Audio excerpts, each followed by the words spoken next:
Bawaslu menerima laporan dugaan pelanggaran terkait adanya penyebaran tabloid yang diduga dilakukan oleh pendukung Anies Baswedan. Kalau di itu nggak ada soal, tapi jangan dijegal di depan dong.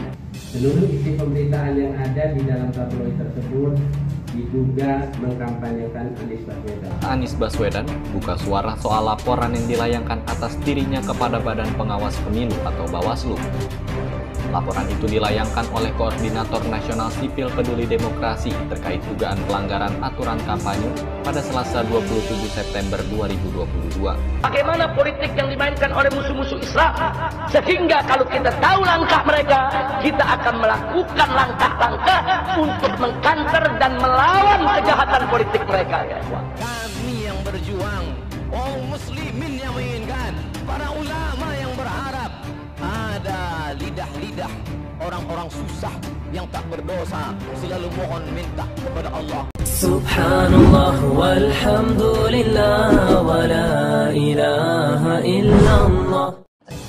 Bawaslu menerima laporan dugaan pelanggaran terkait adanya penyebaran tabloid yang diduga dilakukan oleh pendukung Anies Baswedan. Pemberitaan yang ada di dalam tabloid tersebut diduga mengkampanyekan Anies Baswedan. Ketika dikonfirmasi, Anies justru mempertanyakan soal kebenaran laporan itu. Terkait ada pelaporan Pak Anies ke Bawaslu, Pak.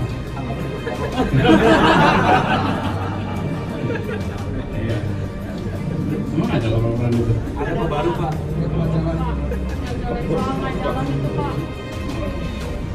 Saya ngurusin Jakarta dulu deh. Kita aja. Di sisi lain, Bawaslu akan melakukan kajian awal apakah laporan tersebut memenuhi syarat formil dan material.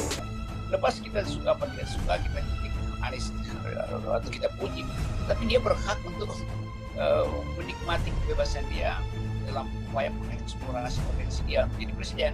Itu yang mestinya kita bayangkan. Kalau di nggak ada soal, tapi jangan dijegal di depan dong. Jadi kalau ada mengatakan ini Habib Rizik ini majelis di Petamburan politik melulu ini. Saudara, kita ini semua makhluk politik. Artinya tidak ada satupun warga negara di negara manapun yang tidak tersentuh oleh politik.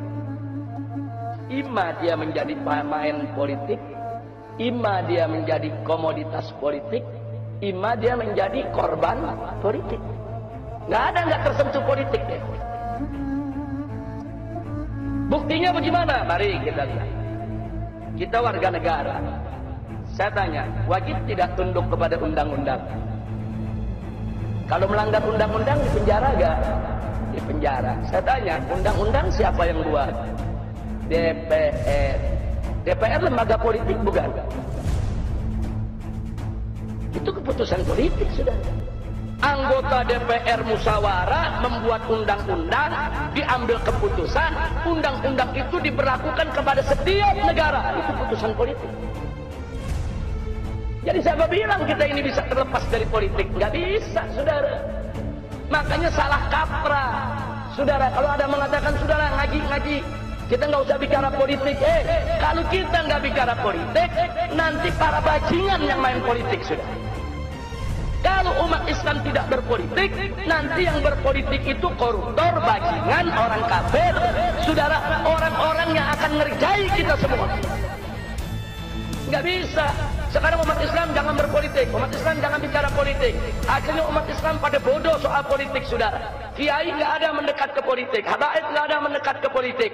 Akhirnya yang masuk ke jurang politik hanya para bajingan, para penjahat, saudara, mereka yang tidak menjalankan ajaran agama.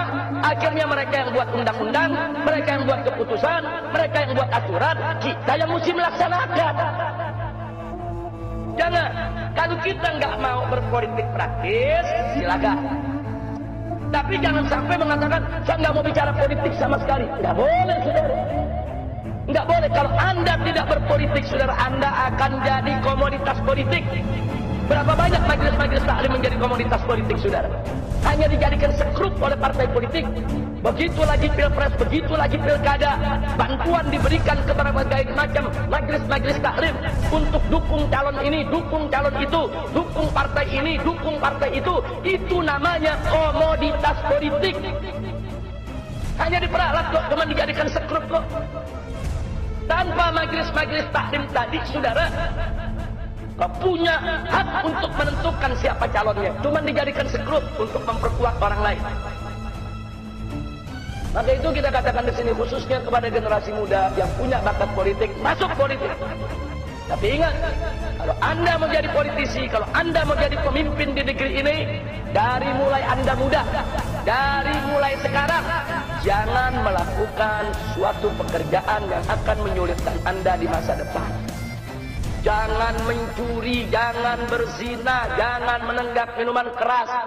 Saudara, jangan berbuat yang asusila. Ini anak-anak muda, subhanul yawm rijalul ghad, pemuda hari ini, pemimpin di hari yang akan datang. Kalau hari ini Anda melakukan tindakan-tindakan asusila, tindakan-tindakan amoral, itu akan terus melekat sampai Anda dewasa nanti.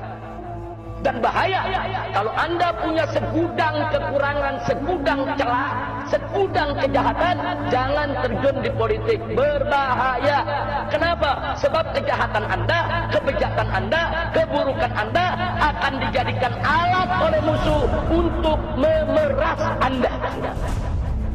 Itu akan terjadi pemerasan politik. Bikin undang-undang macam ini ya. Kalau kau nggak setuju, ini nanti kejahatanmu kami ungkap. Bikin aturan seperti ini ya. Kalau kau nggak setuju, ini nanti kebijakanmu akan kami sebarluaskan ke tengah masyarakat. Ini namanya pemerasan politik. Jadi kalau Anda mau jadi pemimpin di negeri ini kayak anak-anak muda, Anda mau jadi anggota dewan, Anda mau jadi menteri, Anda mau jadi presiden, dari sekarang jadilah pemuda yang bersih. Bersih. Bersih akidahnya, bersih syariatnya, bersih akhlaknya. Sehingga begitu ke depan Anda menjadi pemimpin bangsa, tidak ada yang bisa memeras Anda. Nggak ada yang bisa ngancam, nggak ada. Anda bisa dengan bebas mengambil keputusan tanpa ancaman, tanpa pemerasan politik. Nah ini yang mesti ditanamkan ke anak-anak muda kita. Jangan anak-anak muda kita diajarin dari muda, jangan berpolitik, jauhkan diri dari politik. Nah kalau anak muda yang bagus pada jauh dari politik, akhirnya main politik narkobais semua. Nah kalau pecandu narkoba main politik, akhirnya besok ada undang-undang melindungi narkoba. Jadi sekali lagi ya kawan, jangan sampai kita termakan. Saya tidak suka ikut partai politik, saya nggak mau ikut politik praktis, tapi saya tidak boleh buta politik. Harus tahu politik, harus ngerti politik. Bagaimana politik yang dimainkan oleh musuh-musuh Islam. Sehingga kalau kita tahu langkah mereka, kita akan melakukan langkah-langkah untuk mengkanter dan melawan kejahatan politik mereka.